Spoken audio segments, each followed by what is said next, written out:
Hello and welcome to Liam's Lyceum. I'm your host Liam, aka Himbar, and today I'm going to be going over every book I read in spring.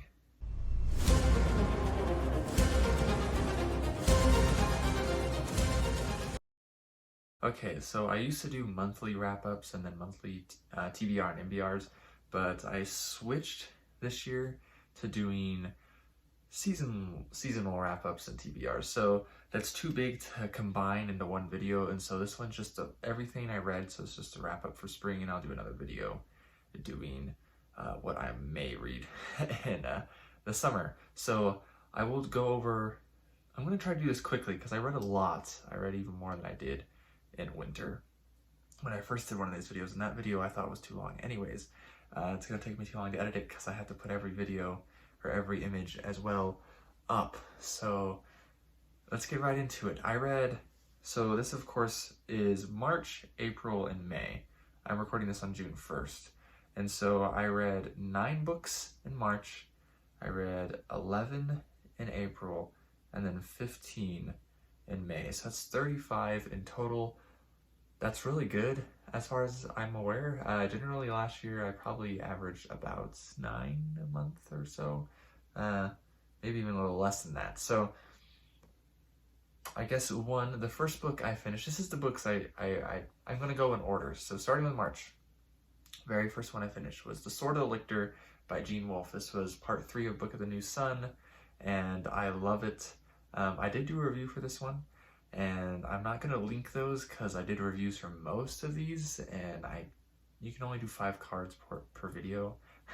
So I mean, maybe I'll go through and link them all in the description, but I have so little time to edit, so, and I'm already gonna spend too much time editing this. So Sword of the Lictor, awesome, loved it. It might be my favorite of the 4 Book of the New Sun books, which I'll get a little bit into later when I talk about the other ones. And then after that I read Kalea Drop, which is book 7 in the Spiral Wars, which is a sci-fi space opera. I have made a video on it, but I read the first 5 before I ever started my channel, and so I didn't do a review for this one. But suffice it to say, it was really good. And the 8th one actually just came out, Sea Queen. I have not read that one yet, but I'm going to get to that one soon. I mean, but if you like good sci-fi, again, if you like space opera, definitely, or military sci-fi, this is one I've been recommending for a while now. So the first book is Renegade, and again, it's by Joel Shepard. So, and then I read Gathered Darkness by FRITZ. This is the first novel I read by LIBER that wasn't his Fafhrd the Grey Mouser stuff. This is like a kind of sci-fi, some people call it fantasy, I don't know, sci-fantasy. I mean, this is the thing with like old books, is that they don't really fit the genres so well. We like to put stuff neatly into boxes, especially I feel like in recent years, for the most part, at least with popular fiction, and so it doesn't fit very well. I will say that it is sci-fi, it's kind of dystopian sci-fi. It actually came out, I believe, it came out actually in the middle of World War II, actually, if I'm remembering correctly. It came out in 43, which is interesting because it talks about atomics, and it's, yeah, it's just very dystopian. It's pretty interesting because the good guys are basically the bad guys, really. You know, they're the people that say, "Hail Satan." It's really funny, I think. I mean, it's kind of a critique on religion, but it's really well done, actually. Yeah, so Gather Darkness by FRITZ. If you haven't read any FRITZ, then that's probably not the one I'd recommend you go start with, because I love his Fafhrd and Grey Mouser stuff, but might as well go and read Gather Darkness as well. And then I read A Princess of Mars, which is the first Barsoom book by Edgar Rice Burroughs. This came out in 1912. I did a review for this one as well. Oh, and I did one for Gather Darkness, and this is great. Just awesome planetary romance, a lot less Conan feeling than I thought it may be. This is older than Conan. It is Sword and Planet, not Sword and Sorcery, but definitely differences here. There's definitely focus more kind of on the romance and on this weird world rather than, well, it's just different than Conan. But it's really good, actually. I'm meaning to get further in the series. And then I did Elder Race by Adrian Tchaikovsky, which this is I think most people would call it novella. I'm not actually sure on the word length, because it might actually be a short novel. But today, in this day and age, it's definitely advertised as a novella. Just like a novella, I mean, like, I think most of those Brandon Sanderson novellas are actually technically novels, right? But, so whatever, marketing tool at this point is. And it's funny, it's because it's actually inspired by the short story Trip Trap by Gene Wolfe, which I'm actually reading right now. Like, I was reading it right before I started filming this video. And you definitely see the inspiration there. It's a little more obvious what they're kind of going, what Tchaikovsky's going for, an elder race, rather than what Wolfe is doing, even though it's basically the same thing in Trip Trap. But so it's pretty good. It's my first Tchaikovsky book. I will definitely read more by this author, but I have no clue when, since there's hundreds of books I want to read. I don't have anything else by him. I wasn't blown away by this. I really like the idea. I thought the execution was done well enough. It is more of a character story. It's got this cool concept, but the characters are really what it's about. So it is pretty interesting. It's done pretty well, I think. And then I read The Fortress of the Pearl by Michael Moorcock. That is the second chronological Elric of Melniboné book, or Elric Saga book. A lot of people don't read it until after the original main sequence, which I think has like 6 stories in it, maybe. I read it second because I thought, why not? It definitely, you can tell it was written later. In some ways, I liked it more. The character work was a little better. Writing was better. But not a lot happens in some ways. I don't know, the ending was pretty badass, to put it plainly, but a whole lot of other books is very dreamy. If you read the book, you know what I'm talking about. So yeah, The Fortress of the Pearl, pretty good. So definitely making my way through Moorcock as well. And then we got to the Citadel of the AUTARCH. So that is book 4 of Book of New Sun. That's the final one. I loved this book. I think I liked it maybe a little less than the Sword of the Lictor, but I thought it was awesome. I mean, honestly, I have a review for this one as well. A review for most days, like I said. And then, yeah, man, if you haven't read Book of New Sun, it will probably make the #1 spot for my, when I do, at the end of the year, my top books for the year, it'll probably be #1.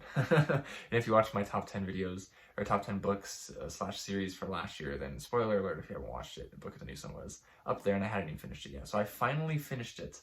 Finally finished this masterpiece by Gene Wolfe, and I am definitely in love with Wolfe now. I'll definitely have to reread this at some point. I definitely am going to be reading more by Wolfe, actually, so I'll talk about that a little bit too. And then I listened to The Constellation of Philosophy by Boethius. I don't remember who did the translation. This was written in Latin originally. I think it's the 6th century. It was pretty interesting. Some really nice things to listen to. I listened to a few parts several times, actually, to get more thought. I don't listen to a lot of stuff that is like explicitly advertised as philosophy. And this is definitely one of the more important philosophical works of the medieval period, and pretty important. So it kind of connects the classical period to the medieval. So it's kind of right around where that change happened, right, when we're talking about history. So pretty interesting. Boethius is an interesting character himself. It's one thing I will say, because I didn't do a review for this one, is that I think a lot of people say his thoughts are rather heretical, or like, I don't know, like apostate, and he didn't really seem like it was heretical to me. Maybe the Catholic Church stuff, I don't know a ton about like Catholic Church heresies, but I know personally I'm religious, and I believe some things that the Catholic Church probably consider heresies. But yeah, that's not surprising to me. But I honestly thought Boethius has a pretty interesting relationship with God in it, though a lot of people seem to think he has basically getting rid of it in this thing. So it's pretty interesting. Maybe someone who knows more about that stuff can comment on it. I definitely need to reread that one at some point. I have a translation that is by Joel Relahan, but I did not read it because I didn't have it with me at the time. I didn't have my book, so. And then I finally, in March, I read The Broken Sword by Paul Anderson. This is the second novel I've read by Anderson. First one being Tau Zero, which is a sci-fi novel. The Broken Sword is a fantasy, kind of like a tragic fairy tale, kind of historical fantasy type of thing, though not like strictly speaking. I did a review for this one as well. Very good. It came out the same year as Fellowship of the Ring, so I definitely plan on reading more Paul Anderson as well. I'm reading a lot of good stuff, I mean, if you couldn't tell. Okay, so let's get on into April. So the first book I finished in April, so I started this one in March, was A Canticle for Leibowitz by the Miller guy. Blanking on his name. It's one of the few books he actually wrote. I don't think he wrote that much, but it was really good. I really enjoyed it. It's a favorite of Christopher Rocchio's, which I heard about it is very Catholic. It's like post-apocalyptic though. It's written in 3 parts, so it's a fix-up novel, and it's pretty good. I actually really enjoyed it. It's very satirical. It's kind of sad, it really is. You don't really go into it expecting it to be sad, but it kind of makes itself known at the end of part 1 at least. And part 1 was my favorite though, actually. But so definitely an interesting novel, one to leaves me thinking some. So, and then the second book for April was Before the Coffee Gets Cold, which is a somewhat recent novel written by some Japanese author. And it's definitely not what I normally read. I did a review for this one as well, and just it's pretty entertaining. Probably won't read anything like that for a long time, but maybe I'd read something else like that at some point in the future.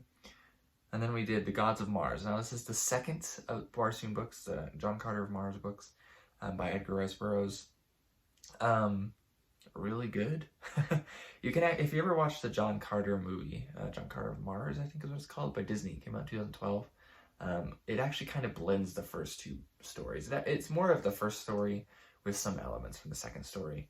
And so I actually enjoyed this one a lot. I've been really meaning to get to Warlord of Mars, which is the 3rd one, but I haven't yet. So that's so far where I am at with Burroughs. But just like all the other great authors I started, I mean, I'm making my way slowly through them. You know what I mean? I've read 2 Burroughs now. I've read like 6 LIBER. I think I've read 5 WOLFE, 2 Anderson.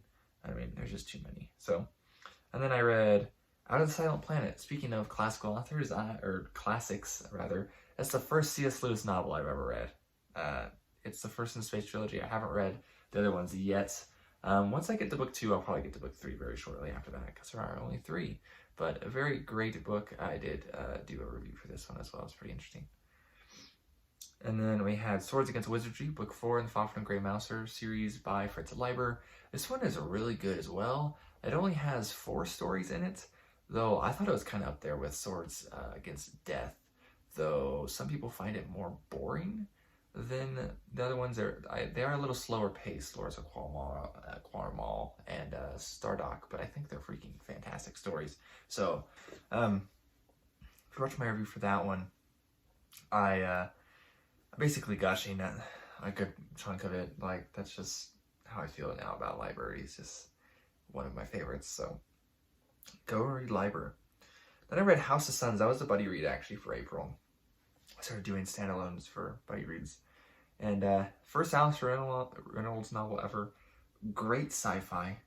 Great big idea sci-fi. It has great characters too, which a lot of, especially golden age sci-fi, kind of fails at somewhat. But it's kind of a space opera as well.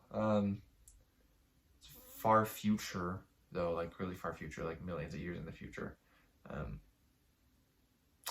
Great place to start with Reynolds. I'm actually going to read Eversion by Reynolds here soon, which is another standalone. So maybe I'll let you know which one's a better standalone, for considering I'm a Reynolds newbie still. So which one's a good place to start. But I think House of Suns was a really good place to start. We'll just see if Eversion's better. Eversion's actually shorter, I think. So, but anyways, then I read Abbott in Darkness by DJ Butler. I talked to DJ Butler probably about a month ago at this point now. This is a novel. This is his latest novel. Came out in the beginning of May. He gave it to me. He sent me an ARC, right, which I read in April. And so great sci-fi, like Age of Sail sci-fi. So think like Western, if you haven't read any like Age of Sail stuff, because I haven't read any Age of Sail stuff. So it's very similar. It's got some very similar themes, at least, to Westerns. And so it's kind of like Western space, but it's Age of Sail again. So very interesting, actually really fun. It also reminded me somewhat of his Hiram Woolley books. It's got a focus on family, which is interesting too. So, but DJ Butler is just a great author, and he's a great guy, so go check that out. It's a standalone, so I mean, might as well, if that sounds like your thing, then maybe that can be your first Butler book. And then I read Gate of Ivor by C.J. Cherry. This is the first Cherry book I read. I have several books by her. I have like 10 books by her, and lots of them are sci-fi. But I decided that I'd probably go through the Morgaine cycle as my first staying by her. This is the only one I read so far.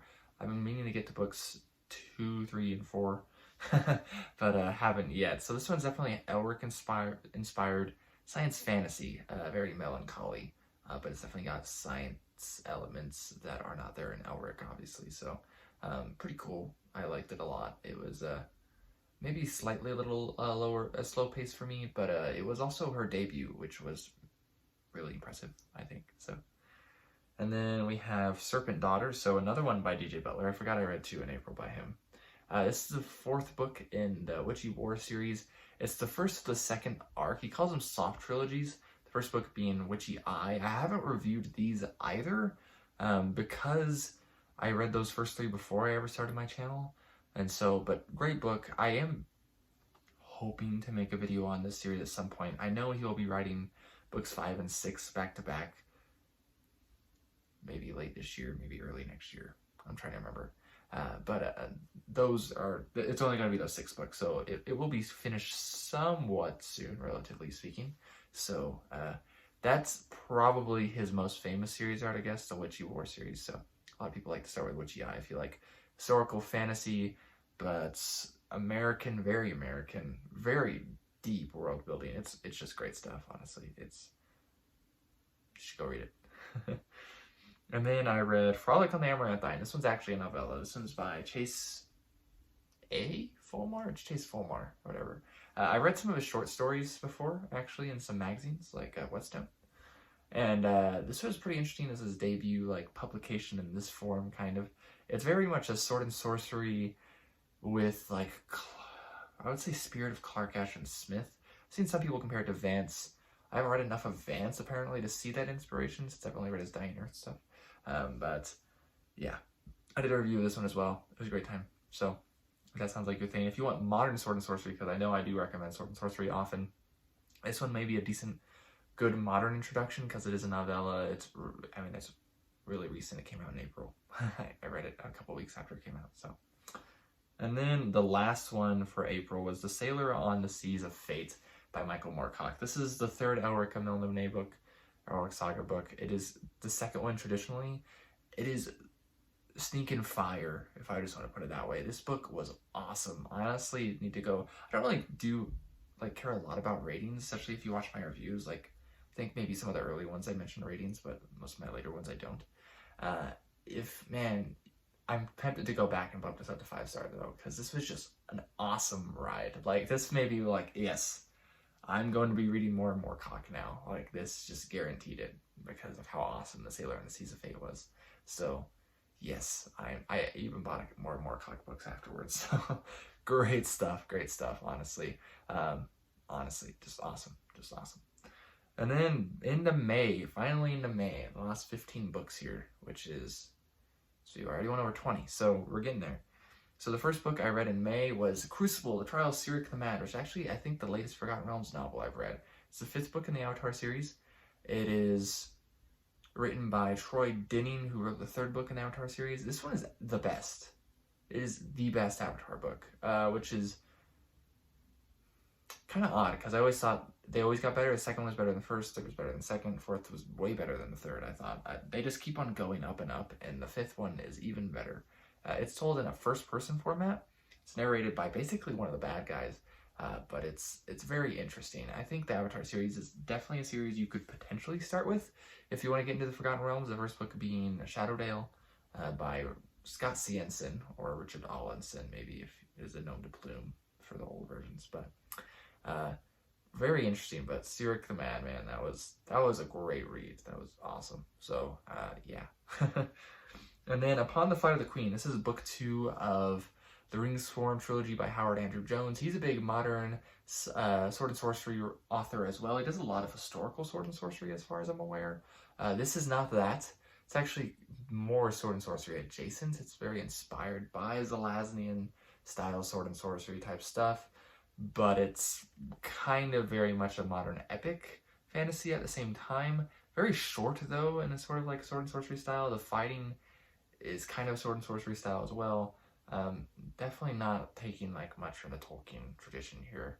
Definitely more of the Howard, but through Zelazny for sure. So I actually just finished the 3rd book, so I'll talk about that in a second. But yeah, it's good stuff.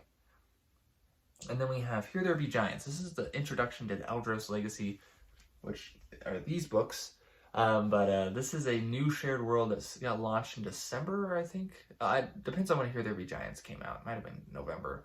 2021. So it's shared world, think D&D like setting type thing, but maybe don't think that if that gives you a native idea. I'm actually going through the first novel right now, so I'm not quite finished with that, but it's a great introduction. It's really short. It's free actually, so if you go watch my review, I linked the free link, or the link you can go and get this introduction, written by 5 short stories written by the 5 founders of Eldros Legacy, though I think there's going to be stories by other people. If there are not already, I'm not 100% sure on that. So, and then we had Beyond the Moon. This is the first Spelljammer novel, which is, it's essentially a Dragonlance novel more than anything, but is set around Spelljammer stuff. And very interesting. I did a review for this one. It was a little slow paced. I actually kind of liked it. It was very comfortable in a way. I do plan on getting the book 2. I originally had only planned on reading book 2 because it's the Forgotten Realms one. I hadn't read Dragonlance at the time, but if you watch my reviews from last year, I did read the first 3 Dragonlance Chronicle books. So I was like, you know what, now I can read book 1, and I won't have to, you know, be left in the dark of what happened in book 1 when I jump right into book 2, because now I've actually read book 1, so I won't be going into the dark when I read book 2. Funnily enough, book 2 is called Into the Void. Definitely interesting. If you like Dragonlance stuff, you might want to give this one a try. So yeah, which I can see why they did that, because Dragonlance is probably the most popular setting at the time this came out, early 90s. And so get them to buy the Spelljammer products. And then we had The Guns of Avalon. This is book 2 in Zelazny's Chronicles of Amber, which is divided into 2 cycles of 5 books each. I read the first one in December, early December. It was one of the last books I read before I got in a big slump, actually. I really enjoyed it. Really hecka short. I don't know why I think one of these days I'm just going to be like, yeah, I'm going to read books 3, 4, and 5 real quick. Because I have actually a decent amount of books by Zelazny, but it's still only the second one I've read by him. So he's another one of those classic authors that I'm slowly getting there. Like, I've read some stuff, but I'm gonna up those numbers. So this was great. It's like it's even easier to read than Sanderson, put it that way, but the prose means more. If you're snobby on your prose, I mean, I like Sanderson still. I'm not gonna hate on Sanderson. Great stuff. I did do a review for this one as well. Then I have Betrayal at Falador. This is the first RuneScape novel. There's 3 of those. I read them actually like 10 years ago. So this is a reread. Pretty interesting. In some ways it didn't hold up, but in other ways it did. I think if you're a RuneScape fan, you might like it. Especially if you're somewhat newer to fantasy, you definitely would, I think. If you're like me, it's not typically something I read. I don't even feel like. It's definitely got an interesting style to it, because I do read some IP fiction, and you know, they do have, each one has their own style, so definitely interesting. I like that. It was actually one of my longer reviews, if you want to go watch that too. Then I read The Black Company by GLEN.COOK. That review probably has barely gone up at this point, but a great book. I really enjoyed it. It's a dark military fantasy. Some people call it the first grimdark. Definitely inspired by the grittiness of Sword and Sorcery, I would say.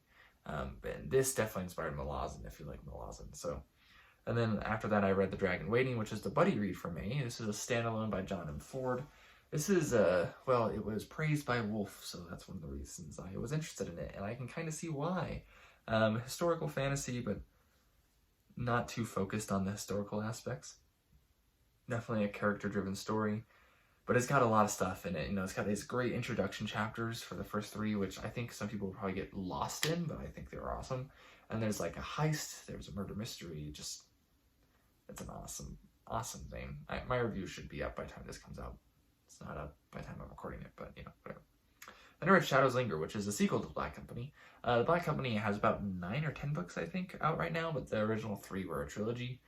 And so I'm going to get to that 3rd one soon. Shadows Linger, though, I think I would say Shadows Linger is probably better than the Black Company, though it's actually in some ways really similar, in other ways really different. A lot less big battles, a lot less of the immortal people that are bothering the Black Company in the first book.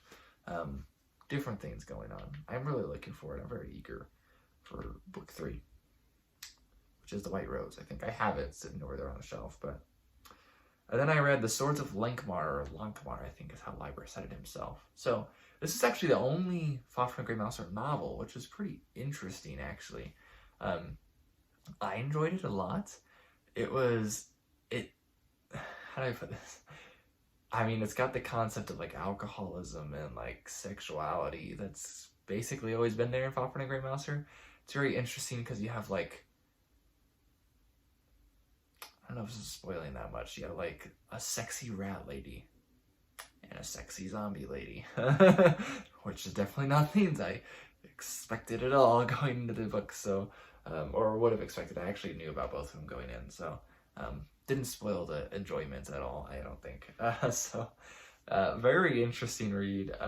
That review, I don't know if it'll be up actually by the time this goes out, because I'm ahead on my reviews actually. So, and then I finished Deadhouse Gates, which I started back in December. This is the second Malazan book of the Fallen book. Absolutely love this book. I was blown away by it. I had read about the first third before I put it down in January, but I absolutely love this book. I reviewed it already. My review is probably garbage, but when that comes out, I think that's my longest review I've actually had to date so far, which isn't saying much because it's still relatively short, because I make pretty short reviews, but really enjoyed this one a lot.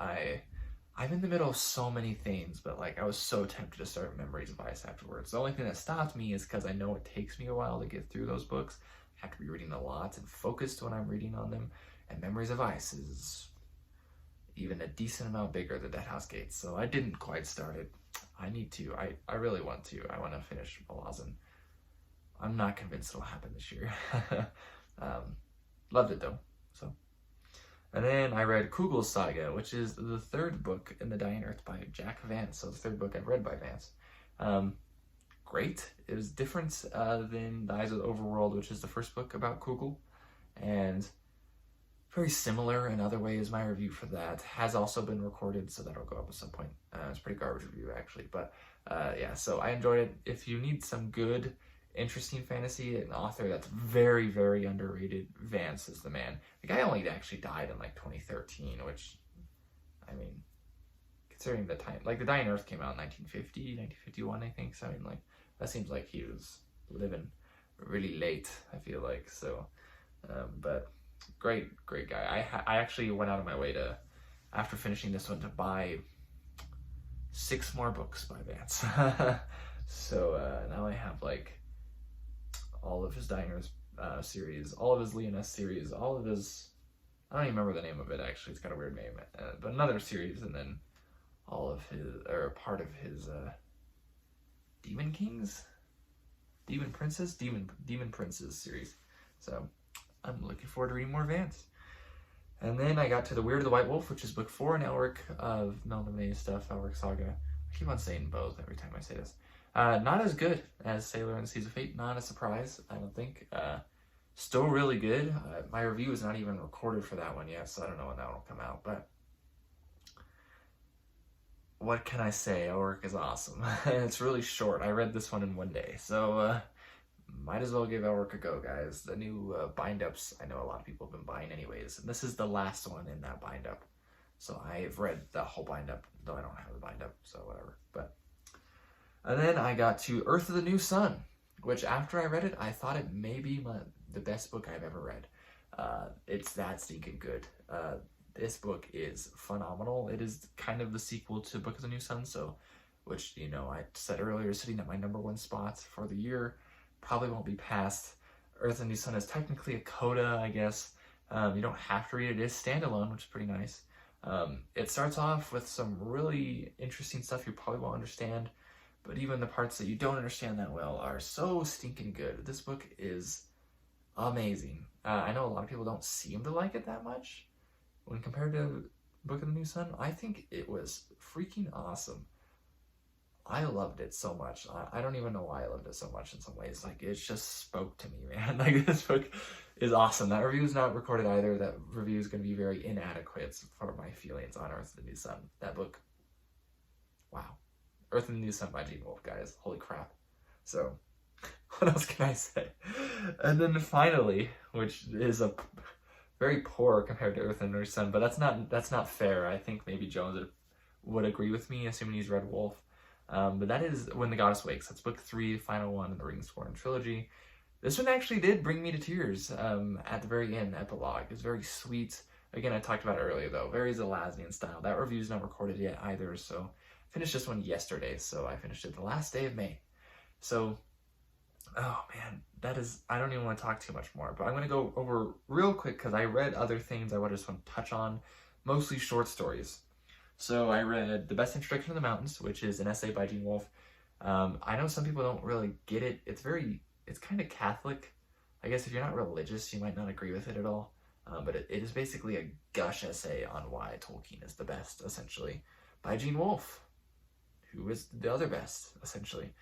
And then I read some in Sword and Planet, which is a Bane anthology. The highlight from that one so far, because I haven't read, I think Queen of Mid-Ash is in that one by Christopher Rocchio.